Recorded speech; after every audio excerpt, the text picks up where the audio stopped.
আমরা এখন 1 degree 2 degree আর 3 degree অ্যালকোহলের oxidation বিষয়ে আলোচনা করতে চাই।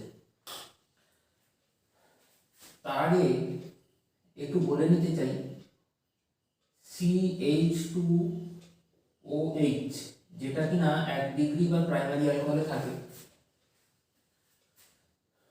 এর যদি অক্সিডেশন হয় তাহলে এই গ্রুপটা অ্যালডিহাইড হয়ে যায়। কেন, কি করে একে অক্সিডেশন কেন বলা হচ্ছে? এখান থেকে হাইড্রোজেন লস হচ্ছে সেই দৃষ্টিভঙ্গি দিয়ে,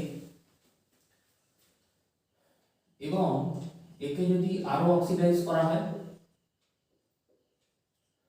তাহলে কার্বক্সিলিক অ্যাসিড তৈরি হয়। এমনটা কেন হয়? একে অক্সিডেশন কেন বলা হচ্ছে? এখানে অক্সিজেন যুক্ত হচ্ছে তাই বলা হচ্ছে। একই রকম ভাবে CO2H রিডিউসড হয়ে অ্যালডিহাইড এবং অ্যালডিহাইড আরো রিডিউসড হয়ে প্রাইমারি অ্যালকোহলে পরিণত হয়। তো যদি কোনো একটা প্রাইমারি অ্যালকোহলকে 1 ডিগ্রি বা প্রাইমারি অ্যালকোহল একে যদি K2Cr2O7 পটাশিয়াম ডাইক্রোমেট এবং কনসেন্ট্রেটেড সালফিউরিক অ্যাসিড দেওয়া হয়, অথবা প্রথমে অ্যালকালাইন পটাশিয়াম পারম্যাঙ্গানেট দিয়ে তারপরে অ্যাসিডিফাই করা হয়, তাহলে এই যে অক্সিডেশনটা হয় এটা এই প্রাইমারি অ্যালকোহলকে CHO হয়ে একদম CO2H পর্যন্ত নিয়ে চলে আসে। গ্যালোপিং ট্রেনের মতো এই স্টেশনটায় থামে না, অর্থাৎ এটা একটা স্ট্রং অক্সিডাইজিং এজেন্ট। চেঞ্জটা লক্ষ্য করো, CH2OH এর থেকে CO2H হয়েছে। এবার যদি তুমি মনে করো যে না না আমার কার্বক্সিলিক অ্যাসিড পর্যন্ত যেন না যায়, যেন অ্যালডিহাইডে এসেই গাড়ি থেমে যায়, সেটার জন্য কি কোনো রাস্তা নেই? উত্তর হচ্ছে অবশ্যই আছে। সেই জন্য তোমাকে PCC দিতে হবে, যার পুরো কথা হচ্ছে পিরিডিনিয়াম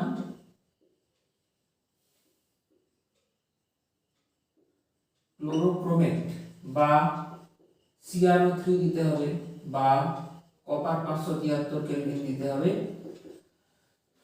এটাও অক্সিডেশন, তবে এরা তুলনাতে মাইল্ড অক্সিডাইজিং এজেন্ট, সেই জন্য এরা CHO তে এসে থেমে যাবে, CO2H পর্যন্ত যাবে না। এই হলো 1 ডিগ্রি অ্যালকোহলের ইতিবৃত্ত। এবার যদি আমি একটা 2 ডিগ্রি অ্যালকোহলের কথা ভাবি, যেখানে CHOH আছে,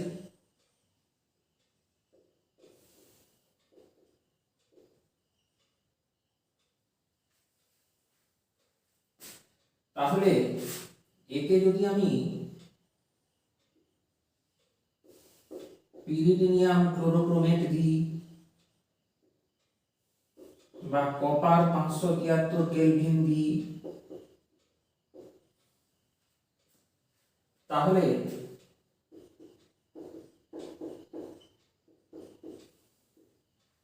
একটা কিটোন তৈরি হবে। বা একে যদি আমি K2Cr2O7 কনসেন্ট্রেটেড H2SO4 দিই, বা অ্যালকালাইন KMNO4 দেওয়ার পরে H+ দিই, সব ক্ষেত্রে একই ঘটনা ঘটবে। কিন্তু যদি এমন হয় যে এই CH3 গ্রুপগুলোর মধ্যে, এই R গ্রুপগুলোর মধ্যে একটা অন্তত হাইড্রোজেন পাওয়া যায়, অর্থাৎ OH এর রেসপেক্টে বিটা পজিশনে হাইড্রোজেন অ্যাটলিস্ট 1 প্রেজেন্ট থাকে, তাই এটাকে এভাবে লেখা উচিত যাতে তোমার সুবিধা হয়। এখানে একটা R2 দিয়ে দিচ্ছি, এখানে একটা H দিয়ে দিচ্ছি, দিলে বুঝতে পারবে যে আমি কোনটা বলতে চাই।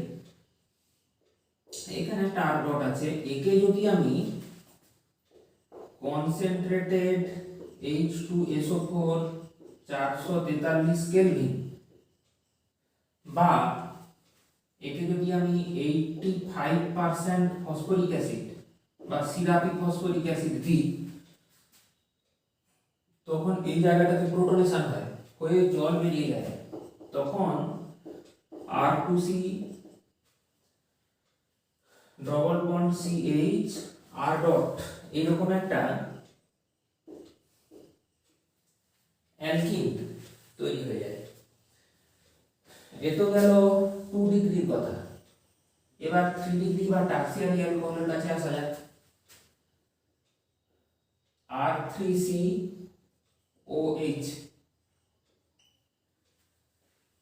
একে যদি আমি অক্সিডাইজ করি তাহলে কি হবে? এই যে R গ্রুপগুলো, এর মধ্যে যদি কোনো একটাতে হাইড্রোজেন থাকে তাহলেই এখানে কিছু হতে পারে, নাহলে হবে না। এরকম দেখাচ্ছি তোমাকে আমি। ধরো R3C আছে, মানে একটা জায়গাতে মনে করো R আছে,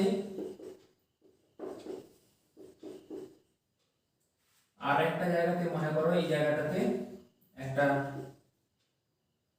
CH, এখানে R2 দিয়ে দিই আমি, R2 ডট, আর এখানে একটা H দিয়ে দাও। যদি এইরকম একটা পরিস্থিতি থাকে, এটা কোশ্চেন, এটা অ্যান্সার হচ্ছে 3 ডিগ্রি বা টার্সিয়ারি অ্যালকোহলের জন্য একে যদি আমি কনসেন্ট্রেটেড H2SO4 K2Cr2O7 বা অ্যালকালাইন KMNO4 ইত্যাদি দিই, এক্ষেত্রে কোনো রিঅ্যাকশন হয় না, নো রিঅ্যাকশন। কিন্তু একে যদি আমি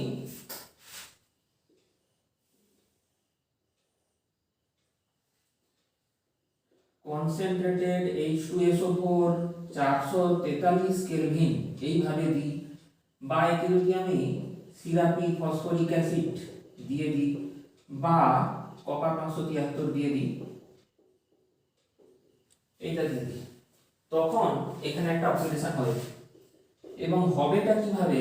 একটা হাইড্রোজেন চলে যাবে, চলে গিয়ে R2C double bond CR2 dot এই জিনিসটি তৈরি হবে, এইভাবে অক্সিডেশন হবে।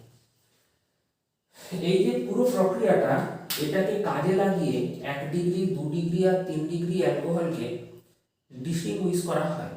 কিভাবে হয়? তিনজনকে K2Cr2O7 দেওয়া হলো, তখন এক জায়গাতে দেখা যাবে যে এখানে ডাইক্রোমেটের যেটা অরেঞ্জ কালার আছে সেটা গ্রিন হয়ে যাবে, তার কারণ এখানে ক্রোমিক সালফেট তৈরি হবে। হলো,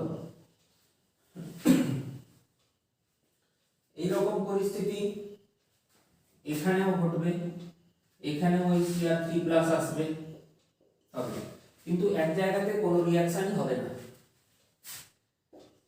যেটাতে কোনো রিঅ্যাকশন হলো না, কালার চেঞ্জ হলো না, অরেঞ্জ কালার গ্রিন হলো না, সেটা হচ্ছে 3 ডিগ্রি বা টার্সিয়ারি অ্যালকোহল। এবার যেখানে কালার চেঞ্জ হলো তার মধ্যে কিটোন যেটা, একে যখন অ্যালডিহাইড কিটোন পড়াবো দেখবে রেডিস রিএজেন্ট আছে, ওইটা দিয়ে হিট করতে হবে, তখন একটা অরেঞ্জ বা রেড প্রেসিপিটেশন আসবে, আর এক্ষেত্রে আসবে না।